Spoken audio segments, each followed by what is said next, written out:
പട്ടി നിന്നെ കൊല്ലണം.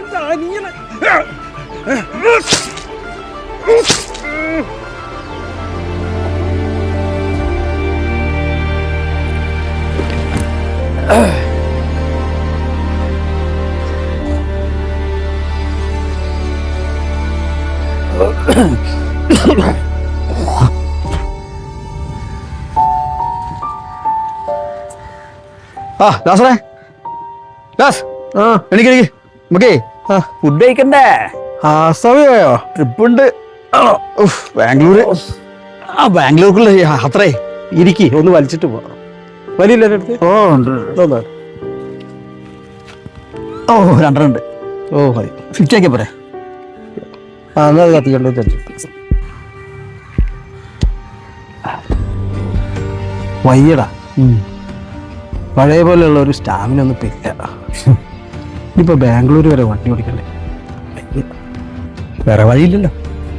പോവാ ലാപ്പം. അല്ല ആശ്രേ, എൻ്റെ കാര്യം ആലോചിക്കാൻ പെണ്ണുമില്ല പിടക്കുകയില്ല. എന്ത് ജീവിതമാണ്. ശരിയാ. അപ്പച്ചൻ മരിക്കുമ്പോൾ എനിക്ക് 16 വയസ്സ്, അനിയന്മാർക്ക് 7-8 വയസ്സ്. അവർ രണ്ടുപേരും എൻ്റെ കയ്യിലേൽപ്പിച്ച് അപ്പച്ചൻ അങ്ങ് പോയി. പിന്നെ അന്ന് തുടങ്ങിയ കഷ്ടപ്പെടാൻ എൻ്റെ എന്ത് ചെയ്യാനാണ്?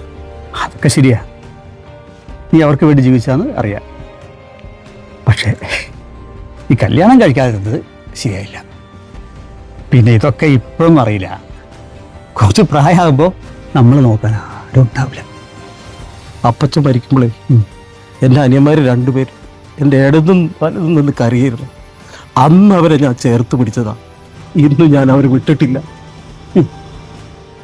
അവരുടെ പഠിത്തവും കാര്യങ്ങളായിട്ട് ഒരു ഓട്ടമായിരുന്നു, അവരൊരു കരയിലെത്തിക്കാൻ വേണ്ടിയിട്ട്. അതിനിടയിൽ എവിടെയോ കല്യാണം കഴിക്കാൻ സമയം.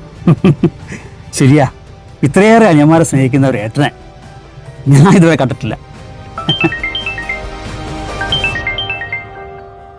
ഹലോ, എവിടെ?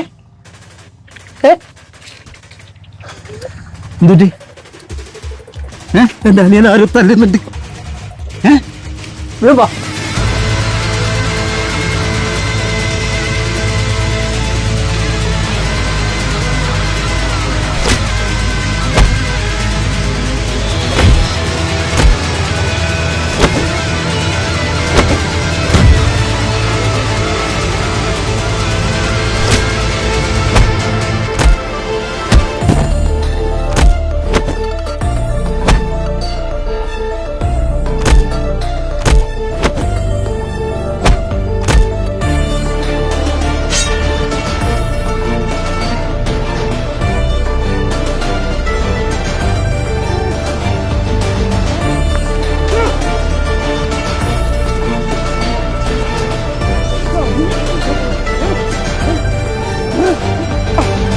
പട്ടി നിന്നെ കൊല്ലണം.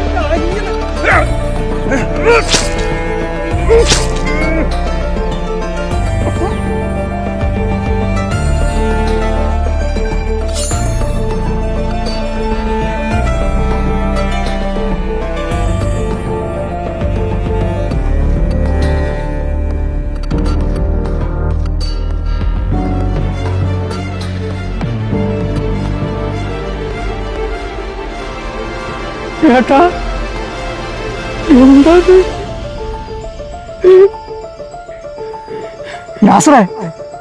എന്താ ഇത്? എന്റെ അനിയന്റെ നേരെ കത്തി വയ്യ. ഞാൻ നോക്കിക്കണോ? കൊന്നു ഞാൻ അവനെ, കൊന്നു.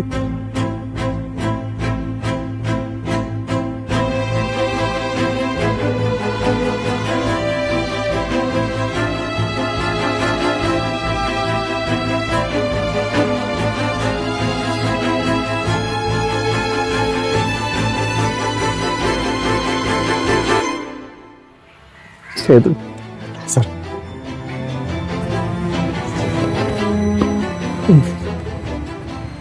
സർ, എനിക്ക് കൂട്ടാൻ വരാൻ പറ്റില്ല.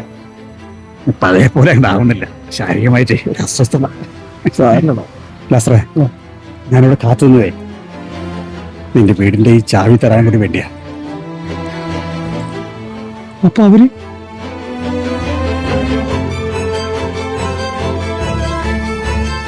ആ വാമക്കളെ വരി ഇരിക്കി. എന്താ പതിവില്ലാതെ ഈ വഴിക്ക്? സേതേട്ടാ, ഞങ്ങൾ ഈ നാട് വിട്ട് പോവുകൾ. എന്തു പറ്റി മക്കളെ? സേതോട്ട് നിങ്ങൾ അറിഞ്ഞില്ലേ അപ്പൊ കാര്യങ്ങളൊന്നും? ഏട്ടൻ ജയിലിൽ നിന്ന് ഇറങ്ങാൻ പോവുകയാണ്. അതെ, ഞങ്ങൾക്ക് ബാംഗ്ലൂർ ജോലി റെഡി ആയിട്ടുണ്ട്. ശരി. ഇനി ഇവിടെ നിൽക്കണമെന്നുണ്ടെങ്കിൽ കൊലയാളിയുടെ അനിയന്മാരാണെന്നുള്ള പേരാവും ഞങ്ങൾക്ക്.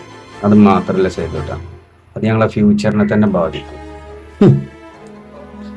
എല്ലാം മറന്നു അല്ലേ? നിങ്ങൾ അപ്പച്ചൻ മരിച്ചെന്ന് മുതലേ നിങ്ങൾക്ക് വേണ്ടി ലാസർ ജീവിച്ചത്. ആർക്ക് വേണ്ടി ജയിലിൽ പോയത് ലാസർ? നിനക്ക് വേണ്ടി. എന്നിട്ടിപ്പോ കുറച്ചിലത്രേ. സേതോട്ടാ, നിങ്ങൾ പറയണൊക്കെ ശരിയായിരിക്കും, പക്ഷെ മൂപ്പര ആ കൾച്ചറും ഇപ്പൊ ഈ കൊലയാളി എന്നുള്ള പേരും ഞങ്ങൾക്ക് ശരിയാവൂല. സേതേട്ടാ, അവൻ പറഞ്ഞു കേട്ടില്ല ഞങ്ങള്. എൻ്റെ തീരുമാനം അത് തന്നെയാണ്. പിന്നെ ഞങ്ങൾ വന്നതേ മൂപ്പരുണ്ടാക്കിയ സ്ഥലവും വീടൊക്കെ അവിടെ തന്നെ ഉണ്ട്, ഞങ്ങൾ അതൊന്നും എടുത്തിട്ടില്ല. അപ്പൊ നിങ്ങൾ ഈ ചാവി പുള്ളിക്ക് കൊടുക്കുക, പുള്ളിയിൽ താമസിക്കുക, അതി കടന്ന് മരിക്കുക, എന്താ ചെയ്യട്ടെ? പറ്റുമെങ്കിൽ ഞങ്ങൾ എവിടെയെന്നുള്ളത് അറിയിക്കും വേണ്ട.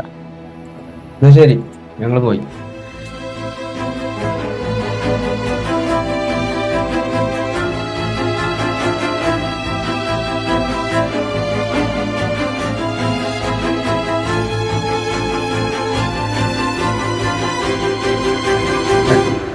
നിനക്കറിയില്ലടാ, അപ്പച്ചൻ മരിച്ചപ്പോ അവർക്ക് വേണ്ടിയിട്ടല്ലടാ ഞാൻ ജീവിച്ചത്. അറിയാടാ, എനിക്കറിയാന്നേ. ഇത് നീ എന്നോട് പറയണോ? ജയിലിൽ കിടക്കുന്ന ഓരോ ദിവസവും അവരുടെ കൂടെ കഴിയാന്നുള്ള ഒരു ആഗ്രഹമായിരുന്നു എനിക്ക്. വന്നു കഴിഞ്ഞാൽ അവരുടെ കൂടെ സന്തോഷമായിട്ട് ജീവിക്കാന്നുള്ള ഒരു മോഹമായിരുന്നു എനിക്ക്. ലാസറേ, ലോകം എങ്ങനെയാടാ? നല്ലവർക്ക് സ്ഥാനമില്ല. ജയിലിൽ കിടന്നങ്ങ് മരിച്ചാ മതിയായിരുന്നു എനിക്ക്. ലാസറേ, ഞാനുണ്ടടാ നിനക്ക്.